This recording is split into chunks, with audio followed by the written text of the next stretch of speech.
राम राम साਰਿਆਂ ਨੂੰ। भाई कल हमने चर्चा की थी, विश्लेषण किया था महम विधानसभा का, और इसी कड़ी में आज हम करेंगे कलानौर विधानसभा का विश्लेषण और इस पर चर्चा करेंगे। विधानसभा कलानौर पर चर्चा करने से पहले ये समझ लेते हैं कि विधानसभा कलानौर कहाँ पड़ती है, इसकी परिसीमन क्या है, उसके चारों तरफ कौन सी विधानसभा हैं। थोड़ा सा इस पर भौतिक स्थिति पे नज़र डाल लेते हैं। तो ये जो आप डॉटेड सा देख रहे हैं ग्रीन कलर में, ये विधानसभा कलानौर है। इधर आप देख रहे हैं नौनंद पेन से लिखा हुआ नौनंद गांव, नौनंद से लेके और इधर बसाना पेन से लिखा हुआ है बसाना तक। जो ये ग्रीन डॉटेड दिख रही है, ये आपकी विधानसभा है कलानौर। इसमें आप देखेंगे ब्लू कलर में जो देख रहे हैं, ये विधानसभा गढ़ी सांपला किलोई इसके साथ लगती है। उससे थोड़ा नीचे अगर देखेंगे, छोटा सा एक राउंड सा येलो पीले रंग का, ये रोहतक विधानसभा है। और ऊपर आएंगे तो ये पिंक कलर में जो लाइनें दिख रही हैं, ये जो एरिया ये लगता है महम विधानसभा। और उसके बाद नीचे की तरफ आएंगे तो ब्लू आप देख रहे हैं, ब्लू ये भवानी खेड़ा विधानसभा है। और उसके बाद येलो नीचे दादरी है। और सबसे नीचे आप पिंक कलर जो देख रहे हैं वो है बेरी विधानसभा। यानी ये विधानसभा जो है 6 विधानसभाओं से घिरी हुई है, 6 विधानसभाओं को छूती है ये बेरी, जिसमें से बेरी, दादरी, भवानीखेड़ा, महम, रोहतक और गढ़ी सांपला किलोई। तो ये तो हो गया इसका परिसीमन। इस एक और बात आपको बता दें, यहाँ पे इसमें शहरी क्षेत्र काफ़ी लगता है। कलानौर खुद तो है ही है, लेकिन रोहतक की बड़ी बड़ी कॉलोनियाँ एक से लेके रोहतक नगर निगम के 1 से लेके 6 वार्ड तक पूरे कलानौर विधानसभा में लगती हैं। और साथ ही और दूसरी कॉलोनियाँ हैं इधर वार्ड 21, और ये बहुत सारा एरिया शहरी क्षेत्र जो है वो रोहतक का कलानौर विधानसभा में लगता है ये। तो ये हो गया इसका परिसीमन।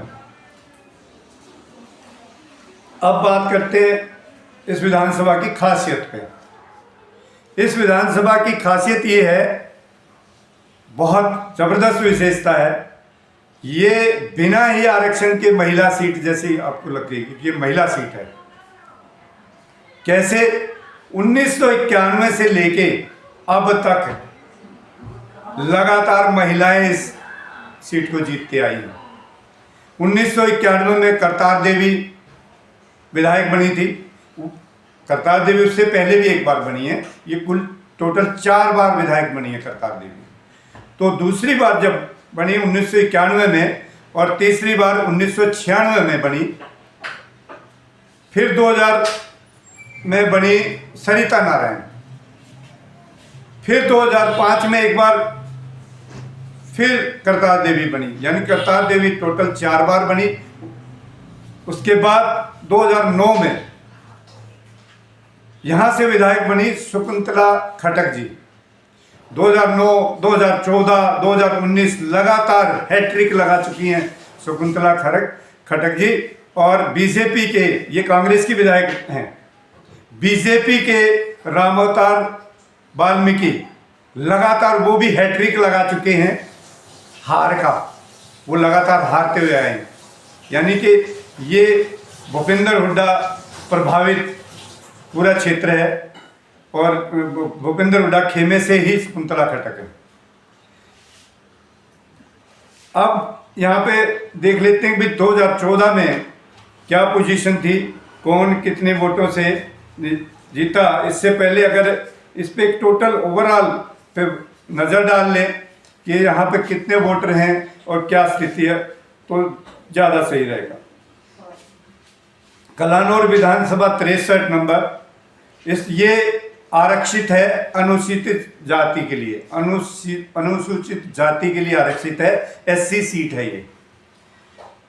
और इसमें 2,14,267 टोटल वोट हैं। 19 विधानसभा 2019 के टाइम के आंकड़े हैं ये। 2,14,267। आप लोग जो आंकड़ों में ज़्यादा विश्वास रखते हैं वो नोट भी कर सकते हैं साथ साथ। इन 2,14,267 में से 1,01,498 पुरुष मतदाता हैं और 1,01,67 महिला मतदाता हैं।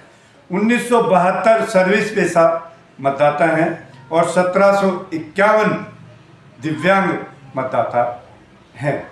इस विधानसभा में 39 गांव आते हैं जिनमें 202 टोटल पोलिंग बूथ बनाए जाते हैं। तो अब 2014 पे एक बार थोड़ा पीछे नज़र डाल लेते हैं। यहाँ से 2014 विधानसभा चुनाव शकुंतला खटक जी जीती थी। इनको वोट मिले थे 50,451 और ये 3,972 वोटों से जीती थी। दूसरे नंबर पर रहे थे राम अवतार वाल्मीकि जी बीजेपी के। इनको वोट मिले 46,479। तो अगर 2019 पे दूसरे कैंडिडेट्स की पोजीशन देखें, और भी पार्टियां थी पिछली बार 2019 में, तो उन पे भी एक थोड़ा नज़र डाल लेते हैं। तीसरे नंबर पे थे राजेंद्र वाल्मीकि। ये जेजेपी से चुनाव लड़ रहे थे। इनको वोट मिले 8,482, जो कि कुल का 6.35 होता है। चौथे नंबर पर कश्मीरी देवी, ये बीएसपी से चुनाव लड़ रही थी। इनको वोट मिले 5,613, जो कि कुल का 4.2%। पांचवें नंबर पर लोकतंत्र सुरक्षा पार्टी LSP के फूल सिंह थे। इनको वोट मिले 2,219, जो कि कुल का 1.66 वोट है। छठे नंबर पर बलराज खासा INLD के चौटाला की पार्टी, चौटाला साहब की पार्टी है, अभय सिंह की पार्टी, इससे लड़ रहे थे। इनको वोट मिले थे 1,100, यानी इनका कोई बिल्कुल ही प्रभाव है नहीं यहाँ इस क्षेत्र में INLD इन लोगों से। तो ये CPM भी थी, उनको भी 800 वोट मिले, 0.6 जो है % होता है। तो ये था 2019 में पार्टियों की शेयरिंग और कौन किस पोजीशन पे था। ये तो ये बात हुई। अब बात कर लेते हैं कि यहाँ पे आने वाले विधानसभा चुनाव 2024 में क्या सीन बनने वाला है, किस पार्टी से कौन आ रहा है, किसका नाम आगे चल रहा है, किसको टिकट मिल सकती है। सबसे पहले बात करेंगे कांग्रेस की ही, क्योंकि कांग्रेस के लगातार जो है विधायक यहाँ जीत रहे हैं और मजबूत स्थिति में कांग्रेस ही नज़र आती है। तो कांग्रेस की जैसा कि 3 बार की हैट्रिक लगा चुकी शकुंतला खटक, मुझे नहीं लगता इनकी कोई जो है टिकट कटने की कोई संभावना हो। तो सबसे पहले नंबर पे, और ये किसी परिचय की मोहताज नहीं है कि हम इनका परिचय दें तो समझो दीवे मतलब सूरज को दीवा दिखाने जैसी बात होगी। ये लगातार विधायक बनते आ रहे। इनके अलावा यहाँ पे महिलाओं में वीणा वाल्मीकि, ये भी काफ़ी प्रयासरत हैं इस बार टिकट मिल जाए, बहुत इनका प्रचार जोरों पे चल रहा है। कृष्ण कुमार आए हैं, रिटायर्ड ऑफिसर हैं। आशीष सिंधु हैं, सतीश कुमार बंधु हैं, युवा वकील हैं। तो कई लोग हैं प्रयासरत। ऐसा नहीं है कि शकुंतला खटक जी ही अकेले मैदान में हैं, लेकिन मुझे नहीं लगता कि इनका कोई टिकट कटेगा या किसी और का नंबर आएगा। बीजेपी में तो कुछ भी हो जाता है, वो तो सबसे मजबूत आदमी को सबसे पहले हटाते हैं। उनके यहाँ का कल्चर थोड़ा अलग है। तो ये तो था आपकी कांग्रेस का लगभग दो, फिर चौथी बार शकुंतला खट्टक को ही ये टिकट जाती दिखाई दे रही है। अब करते बात बीजेपी की। बीजेपी के जो 3 बार हैट्रिक लगा चुके हार का रामावतार वाल्मीकि, मुझे लगता है ये अब की बार विधानसभा ये छोड़ चुके हैं, कहीं दूसरी विधानसभा की तरफ इनकी नज़र है।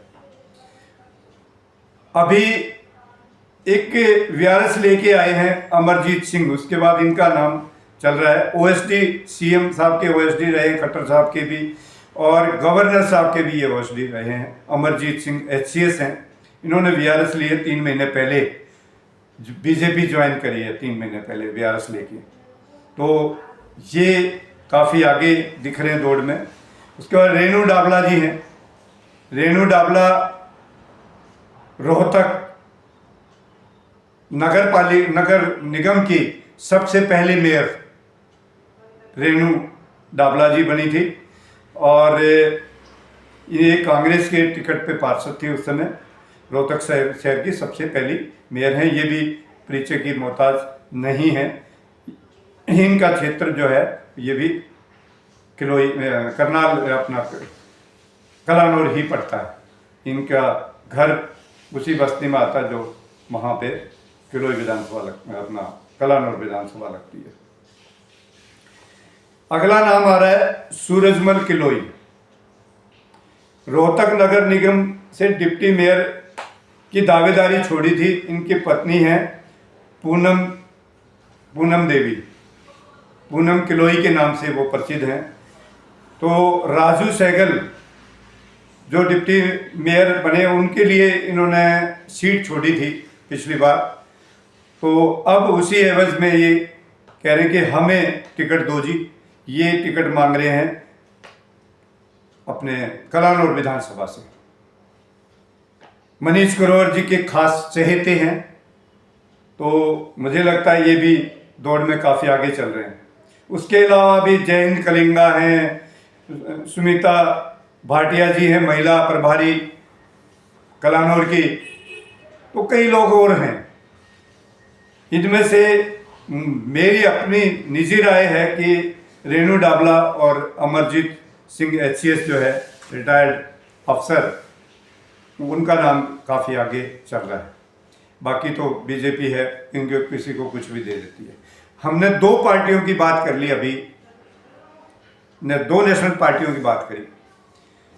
जेजेपी, ये जो क्षेत्रीय पार्टियां हैं, इनका आधार यहाँ पे नहीं है, बिल्कुल भी नाम मात्र है, कोई 1500, इससे ज़्यादा ये बढ़े भी नहीं कभी।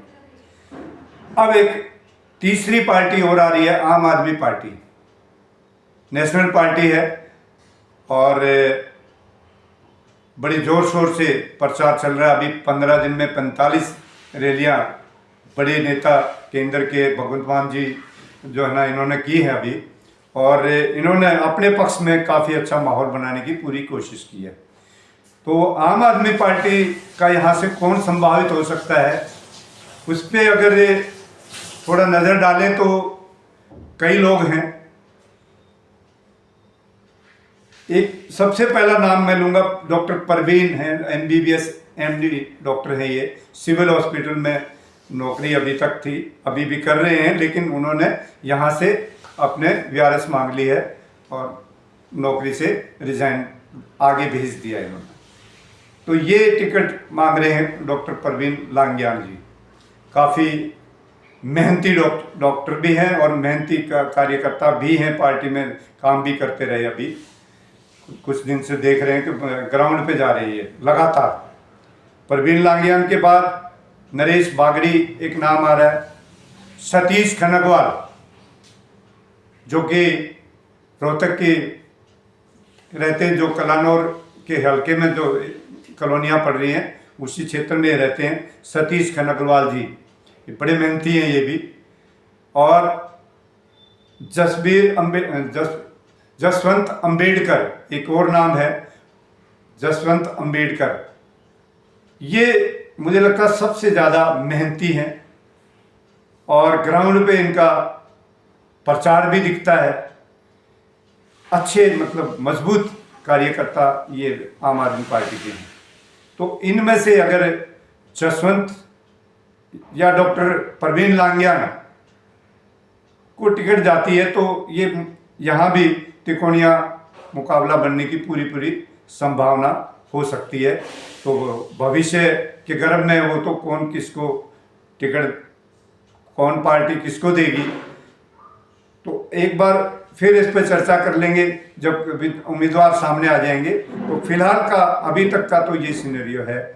और इसके अलावा अगली विधानसभा को जल्द ही आपको जो है ना लेके आएंगे, उसके सर्वेक्षण आपको आप लोगों को प्रस्तुत करेंगे अगली विधानसभा का। तब तक के लिए मुझे इजाज़त दीजिए। जय हिंद, जय भारत।